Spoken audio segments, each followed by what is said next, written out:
Muy buenos días niños, muy buenos días niñas, qué rico poder encontrarme con ustedes hoy. Estoy haciendo este video porque olvidé grabar el inicio de la clase, así que este se va a llamar clase parte 2. Ustedes lo van a reconocer después en el Moodle Modo y lo pueden buscar para que vean este primero y luego la otra parte que tienen que considerar. ¿Ya?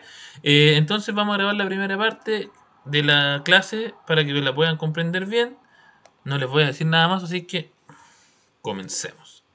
Siglo XX, época de cambios, es el nombre de la clase y el objetivo es comprender la construcción de la tradición y el cambio que sufre el mundo occidental durante el siglo XX. Evidentemente a partir de los filósofos que ya hemos visto, como Simone de Beauvoir, como Michel Foucault, también vamos a hablar también del existencialismo, así que atención. Entre los finales del siglo XIX y principios del siglo XX, se produce una época de enormes cambios en la sociedad. Es una época que finalmente termina por destruir todo lo que se conocía como mundo y termina por generar cambios que destruyen las construcciones, las ideas, las identidades, las verdades que existían en la época para finalmente transformarlas en un mundo absolutamente distinto y desconocido que se debe conocer. En función de esto, hay aportes fundamentales de autores como por ejemplo Albert Einstein, que propone la teoría de la relatividad, en la cual explica cómo el tiempo y el espacio no son en estricto rigor y concreto, ya no son elementos fijos, sino que pueden ser alterados y cambiados. Incluso a partir de su teoría, con el análisis posterior, han surgido algunas teorías que hablan de abrir portales en el tiempo, etc. Por otro lado tenemos a Sigmund Freud, que propone el conocimiento del mundo desde el interior del ser humano. Entonces ya no tenemos solamente el mundo físico, también tenemos el mundo mental, en el cual nosotros somos seres absolutamente distintos. Y finalmente, quizá uno de los aportes más complejos y significativos de la época es el que hace Friedrich Nietzsche, que es un filósofo que pone las bases, sienta las bases del existencialismo, y que durante la primera parte del siglo XX plantea que Dios ha muerto. Y la muerte de Dios implica varias cosas.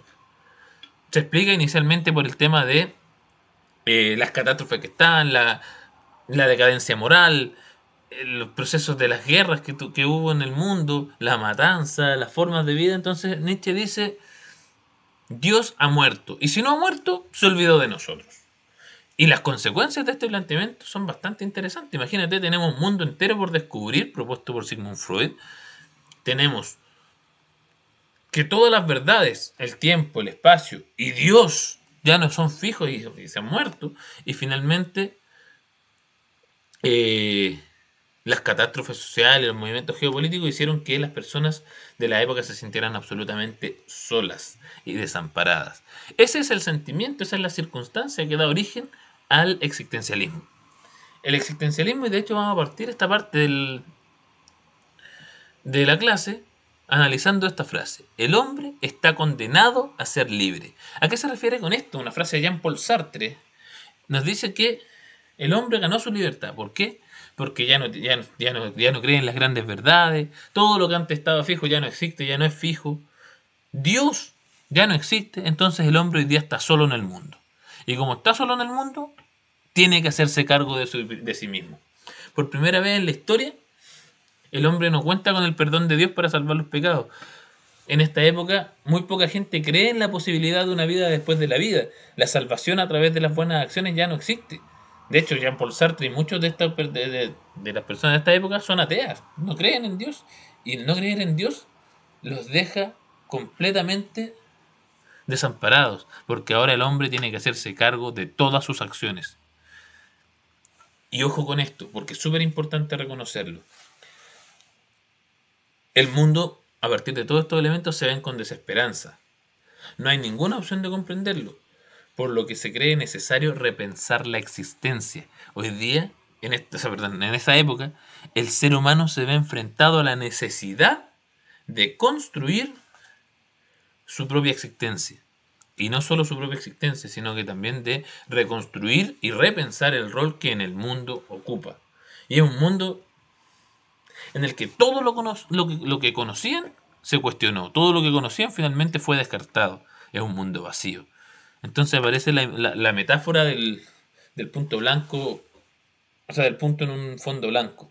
El hombre existe, está, y tiene que repensarse.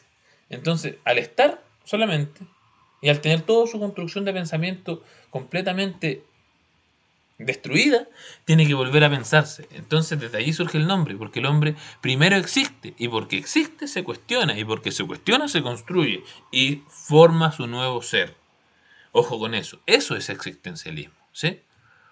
Y hay un cuadro que es muy, pero muy reconocido, que se llama El Grito, y que podríamos decir que representa todo lo que es la época que da origen al existencialismo. Una persona desesperada en un mundo, ojo con el cielo, ¿cierto? Ustedes ven las tonalidades rojizas y anaranjadas que un poco apuntan al ocaso. Es un atardecer, pero también nos refleja el ocaso de la vida, la muerte, el fin de los tiempos, o por lo menos de los tiempos como los conocían. Y esta obra, a pesar de que algunos creen que es de Vincent Van Gogh, la verdad es que no es de él, es de Edvard Munch. ¿Sí?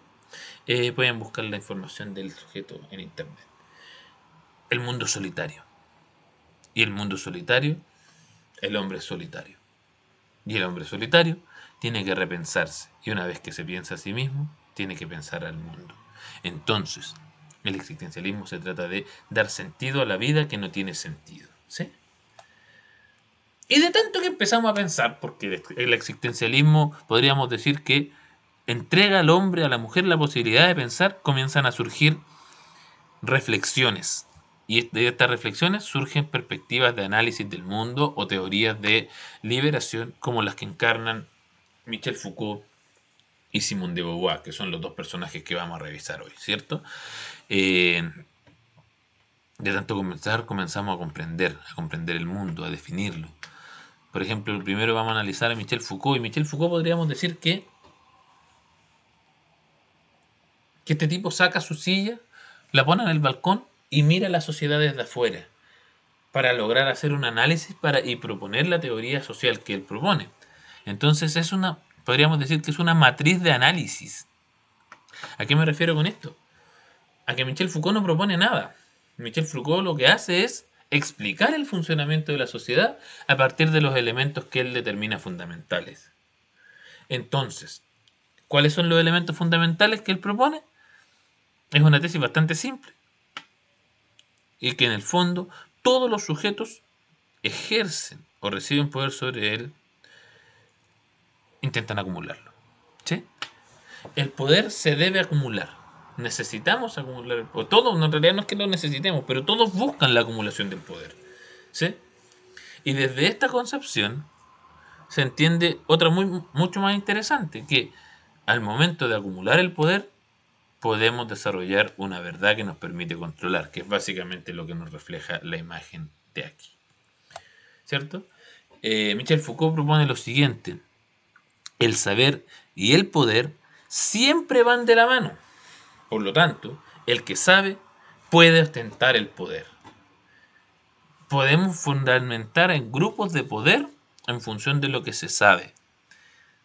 Porque si yo sé y tengo poder, puedo transmitir mi mensaje y finalmente transformar mi verdad, mi verdad en la verdad. Quien tiene poder puede diseñar la verdad e imponer esa verdad a otros. Esa verdad es unificadora, es única. Y todo aquello que no es verdad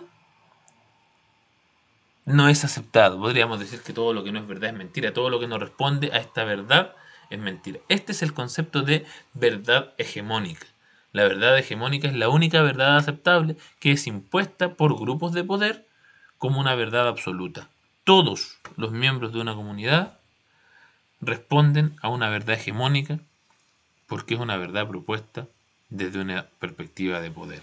La imagen es bastante decidora cuando lo queremos analizar, ¿cierto? Una imagen de un gobernante con una sombra apaleante. Atentos con eso.